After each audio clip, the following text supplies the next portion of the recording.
La Cour européenne des droits de l'homme s'était opposée à l'expulsion vers le Rwanda de migrants arrivés clandestinement au Royaume-Uni, en dépit d'un accord scellé entre ces deux États souverains tous deux membres du Commonwealth. Le gouvernement britannique présente ce mercredi 22 juin au Parlement un projet de législation qui lui permettra de passer outre certaines injonctions de la Cour européenne des droits de l'homme, après le blocage par cette instance d'expulsion de migrants au Rwanda.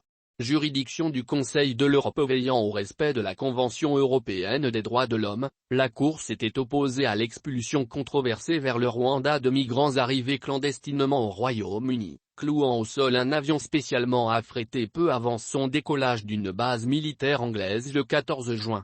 Basée à Strasbourg, la CED avait estimé que la justice britannique devait examiner dans le détail la légalité du dispositif, ce qui est prévu en juillet, avant de procéder aux expulsions. Après cette décision, le gouvernement avait réitéré son intention de réformer la législation sur les droits de l'homme, avec une nouvelle Bill of Rights déclaration des droits, présentée mercredi, qui ferait en sorte que le gouvernement puisse ignorer ce type de décision de la CED. Cette déclaration des droits renforcera notre tradition britannique de liberté tout en injectant une saine dose de bon sens dans le système, a commenté le ministre de la Justice, Dominic Raab. Elle viendrait remplacer la loi Human Rights Act qui incorpore la Convention européenne des droits de l'homme dans le droit britannique.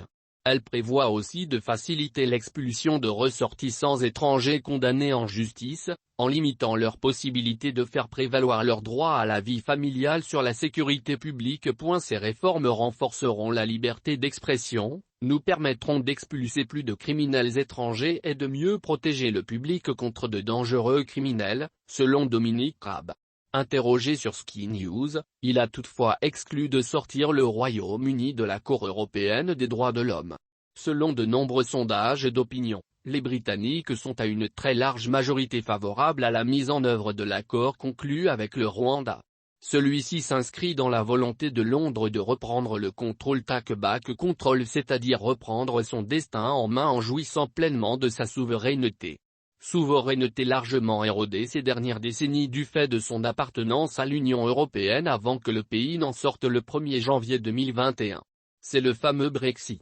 Au sein de l'Union européenne, les normes juridiques à profusion édictées par Bruxelles ont peu à peu rogné la marge de manœuvre politique des États, paralysant dans une certaine mesure l'action publique, et sont en partie à l'origine d'une montée des populismes sur le vieux continent.